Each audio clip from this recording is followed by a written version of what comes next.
you are seeing from the front, so this is the front of the face, so you can see this whole cerebral cortex which is present right here. So you can see the gyri and the sulci.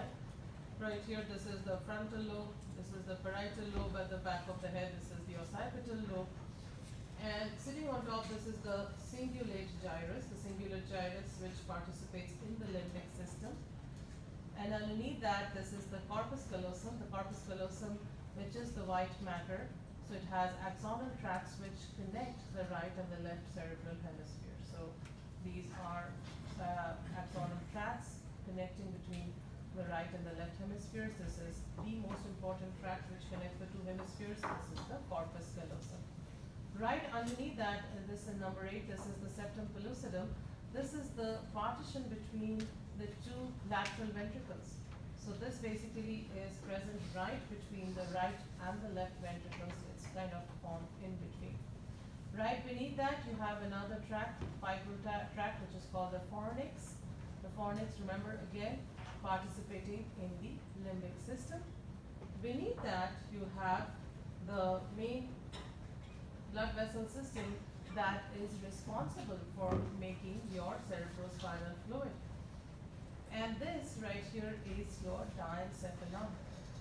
So you can see right here this interthalamic adhesion mass. Right here you have the two half, the right and the left thalamic masses. Remember, the thalamus mainly important for sensory relaying of information. So processing of sensory information, relaying that is happening right here in the thalamic region.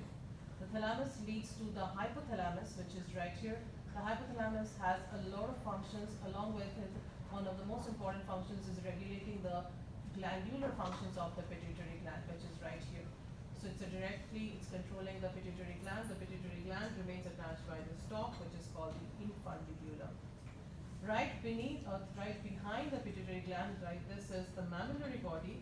The mammillary bodies mainly take care of your reflex actions during swallowing. So your gag reflex, as well as when you're swallowing, all those reflex actions that you have during eating as well as swallowing, that is taken care of by the mammillary bodies right here.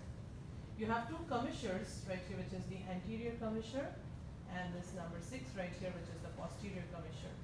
Again, these are white matter tracts which are connecting inside in the cerebrum. This number 10 right here, this is the pineal gland, which is making melatonin. That is your sleep-wake cycle regulating hormone made by the melatonin hormone, which is right here. Underneath that, you can see the corpora quadrigemina. You can just see the superior and the inferior colliculi from one side. Remember, the superior colliculi for your visual responses, the inferior colliculi for your auditory responses. You can only see it on this one hemisphere. You have those two on the other side. Hence, the 4 together make it as corpora quadrigemina. So superior colliculi, inferior colliculi. And then as you come down, you can see the cerebral aqueduct coming here. It is present right here. You can see the cerebellum with the white matter forming the arbor vitae, also called the tree of life. Right here, this E, which you can see, this is your, so as it comes down, you can see this portion is your midbrain.